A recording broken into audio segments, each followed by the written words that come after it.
When I lost my job, my little sister kind of screwed me over, and it was our place that we had together. She had me leave because I lost my job and couldn't help her with the rent, although I was paying most of it. A reminder that anyone could find themselves being homeless.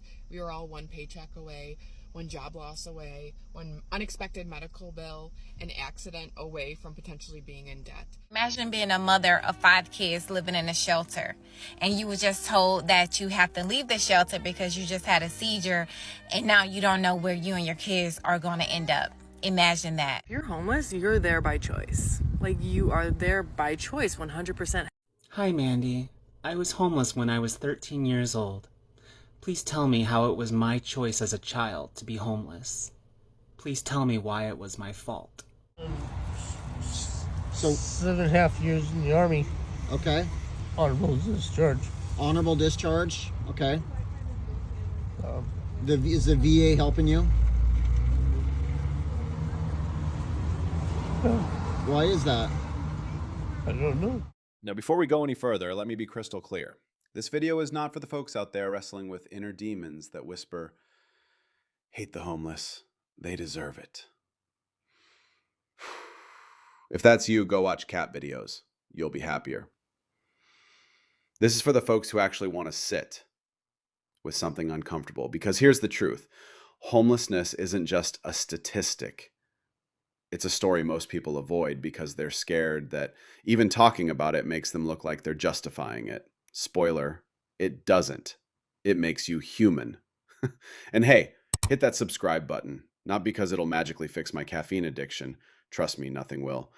But because it helps us keep digging into stuff people would rather ignore. So grab your coffee, your tea, or whatever keeps you sane, because today we're diving into the part of America no politician puts on a campaign poster. Welcome to the other side of the street.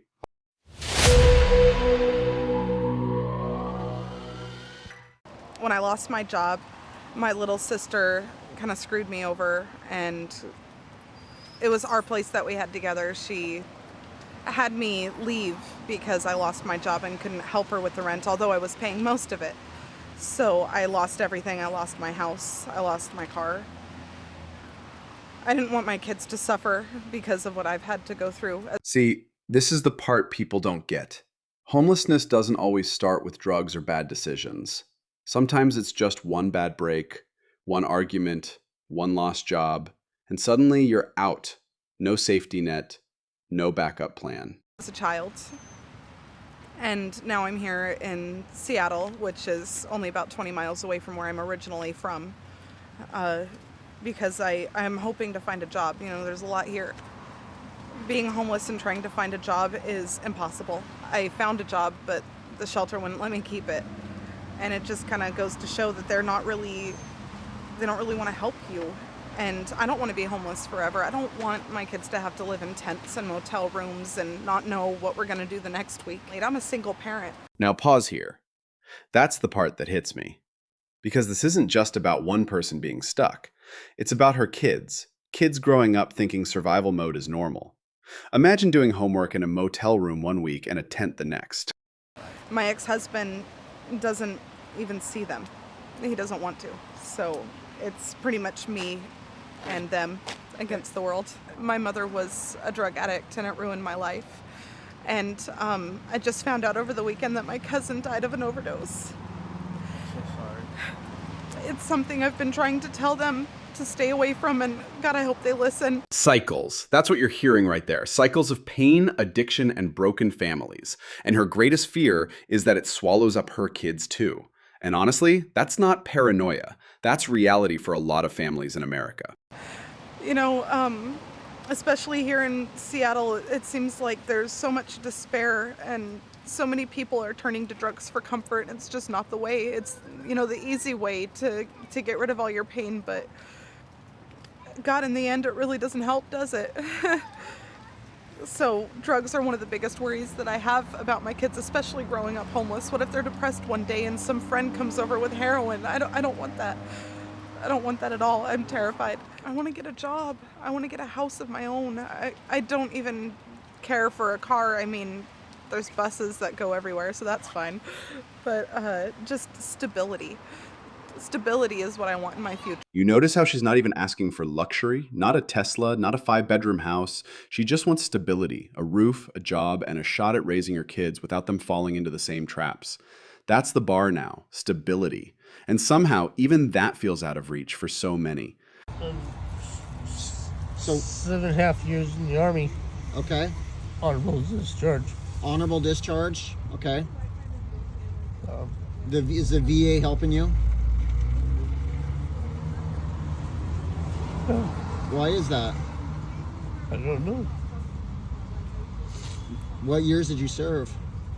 My last was 11.5 months in Iraq. Do you have your DD-214? DD-214. Yes. DD-214. Yeah. No, I don't. They have copies of them. Okay. Um, Well, do you want to get reconnected to the VA? I mean, you should not be on the streets if you served for 8 years.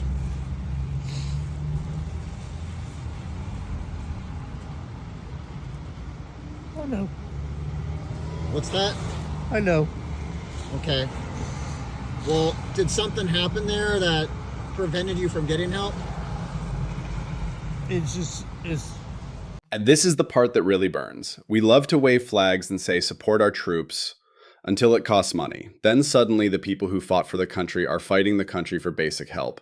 That's not patriotism, that's betrayal. You can feel the silence, right? That's not just him being shy. That's a man who's given everything and gotten almost nothing back.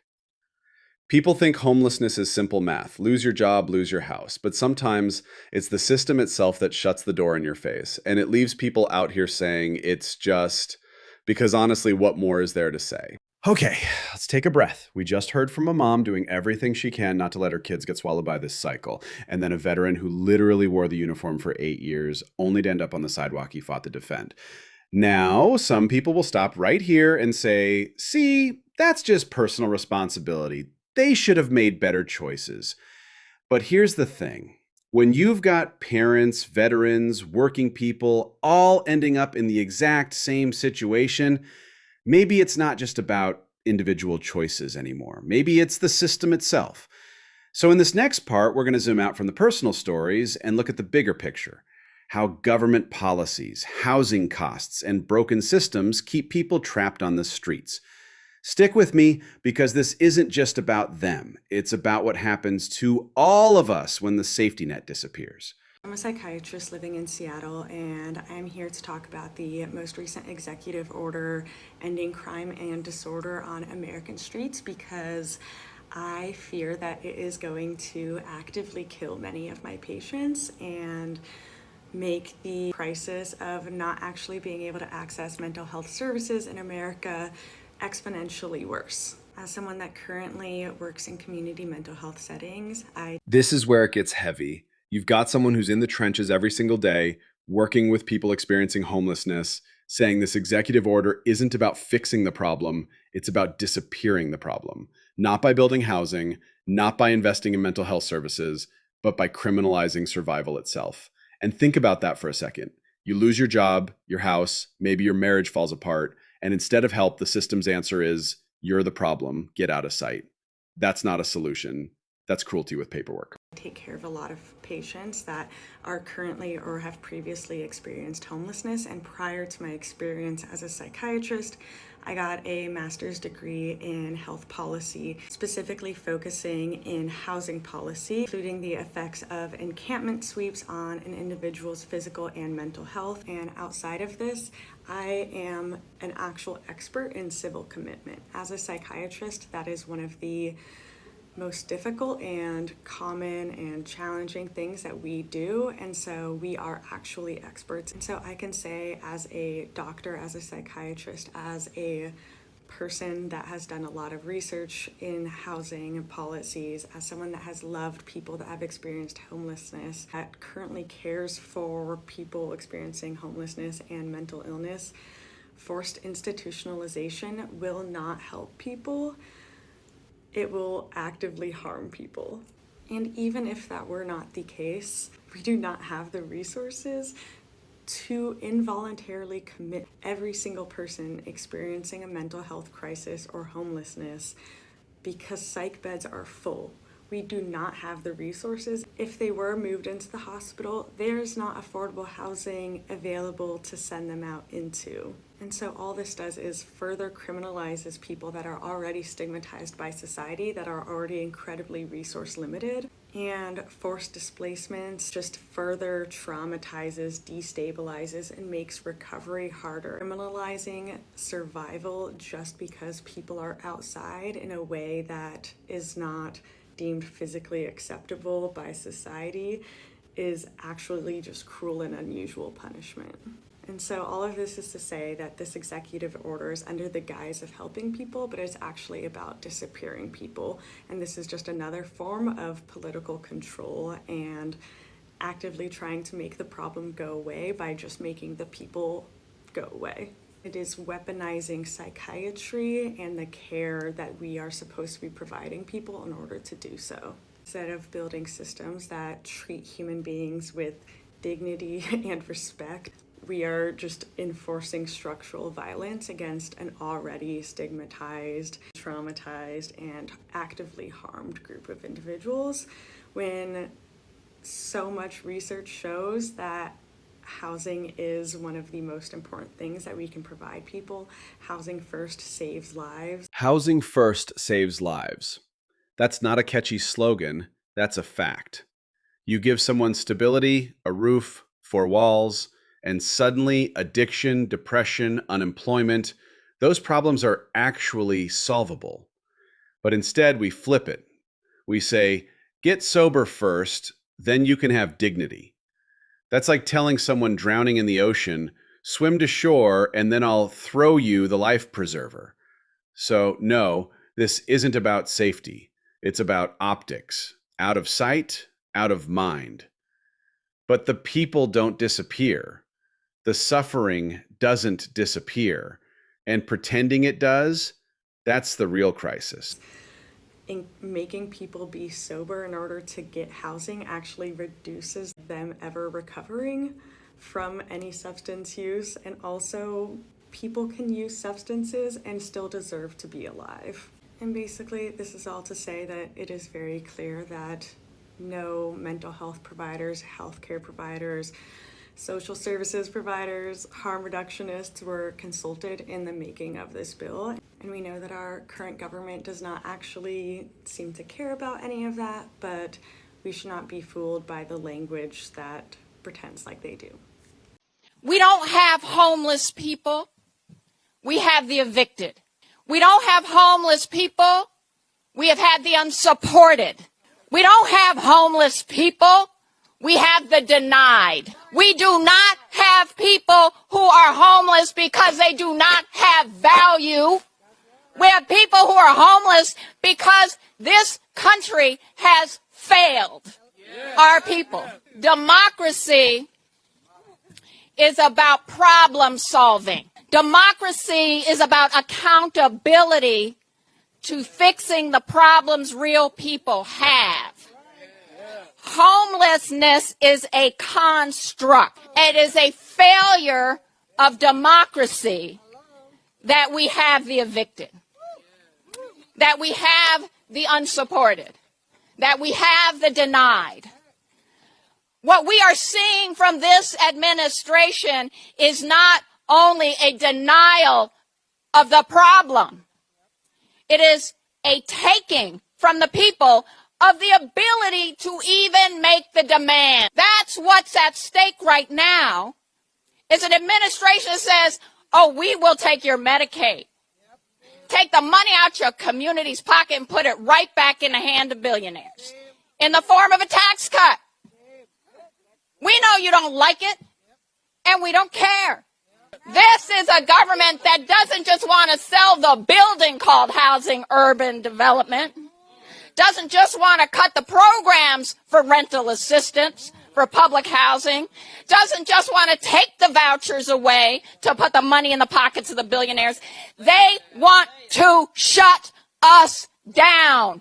They want to make us silent because it is inconvenient to make demands that they take care of all of us. So here's what I will say to you today and every day. We will not be silent. There's a lot about homelessness that people either don't understand or maybe just don't want to. It's easier to stick with the story we've been fed, that being homeless is a choice, that people on the street are lazy or unwilling to work. But here's the truth that doesn't fit the stereotype. Many homeless people are actually working. They're clocking in, wearing uniforms, serving food, stocking shelves, cleaning floors. And then after their shift, instead of going home, they crawl into the backseat of a car or unzip a tent in the cold. That's not laziness. That's survival inside a system where even hard work doesn't guarantee a roof. Take a look at these clips.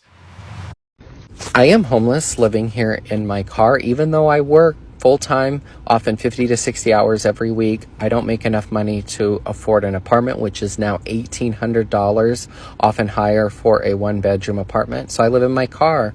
And over the past 6 weeks, I have lost 11 pounds by prioritizing healthy eating, and I stopped drinking soda 6 weeks ago as well. But lately I've been getting a lot of hate in the comments about eating healthy.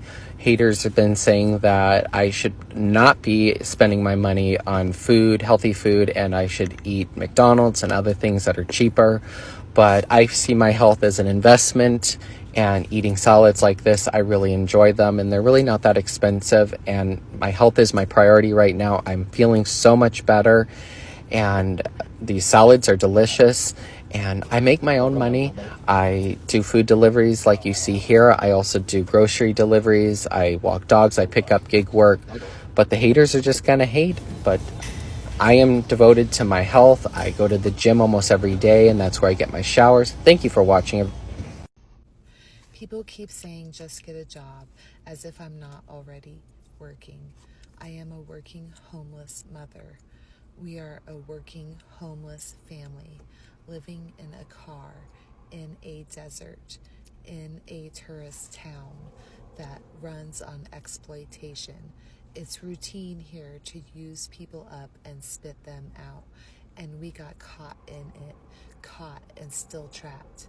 We did Uber and Lyft, but no one told me it was just a side job. I'm autistic. I believed what I was told. I didn't know better. I didn't have help. I still don't have help. I get taken advantage of all the time, and I always take the high road. Right now, I work a slave job. It is an out-of-pocket job that's been bleeding us dry. I got tricked during the pandemic, desperate, sick from food deserts and long-term survival mode. I've been working non-stop, and when people say any job will do, what they don't understand is that those jobs are what broke me.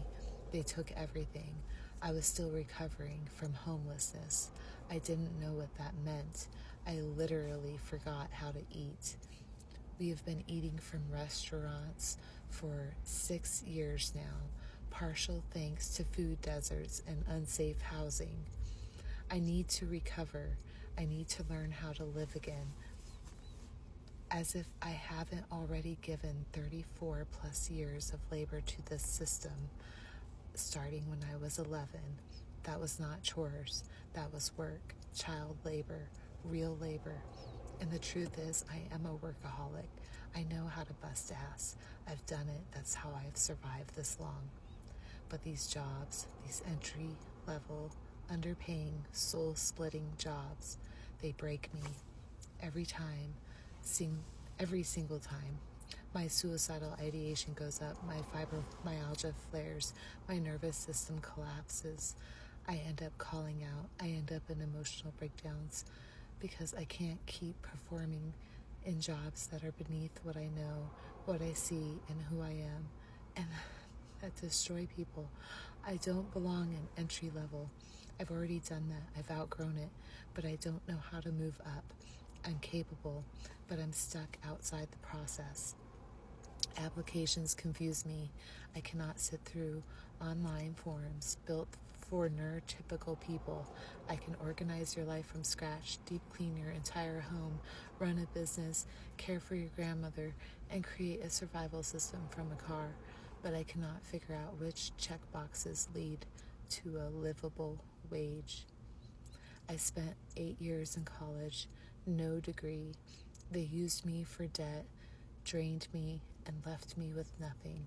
I didn't know back then that I was neurodivergent. I didn't know about autism, ADHD, PMDD, ARFID. I didn't know why the system kept breaking me, but it did. Now I do know, and I'm not ashamed, and I've had to learn everything the hard way, alone. I raised my kid by myself.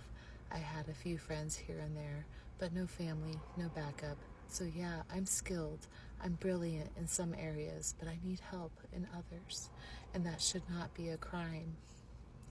Those 9-to-5 jobs, they turned into nightmares for me, Nightmare on Elm Street level, because I see the patterns, I see the inefficiencies, I see the corruption, and it's all beneath me, not because I'm arrogant, but because I've already done it.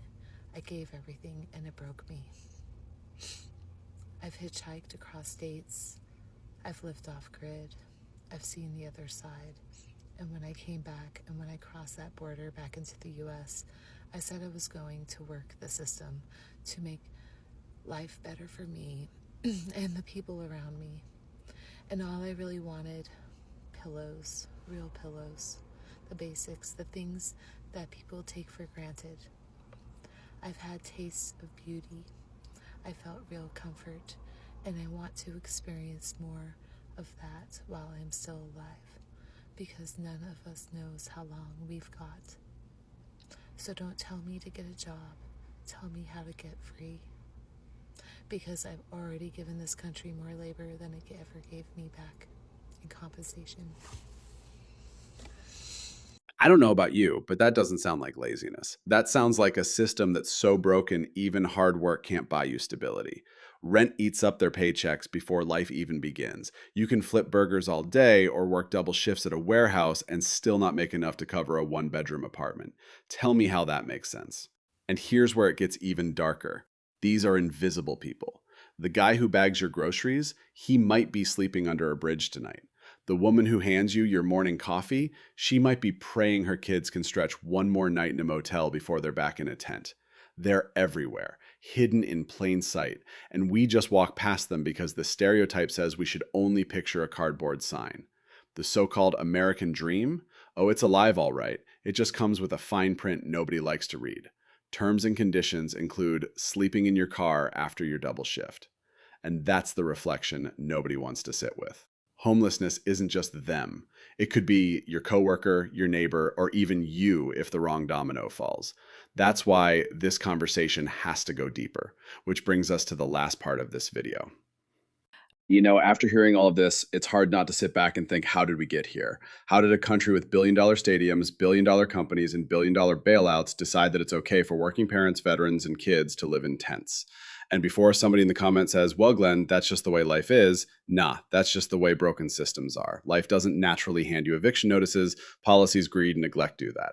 Here's the takeaway. Homelessness isn't just a statistic or a headline. It's mothers trying to protect their kids, veterans wondering why their sacrifice bought them a sidewalk instead of support, workers who give 40 hours a week and still can't afford rent. And if that doesn't make you pause for a second, I don't know what will. So do me a favor, if you got value from this video, hit that subscribe button. This channel is all about peeling back the layers on stuff people would rather ignore. And trust me, YouTube isn't handing out mansions to small creators. So your support is how this message keeps going. I'm Glenn, reminding you, it doesn't cost you anything to see the humanity in somebody else. It costs you everything when you don't. Catch you in the next one.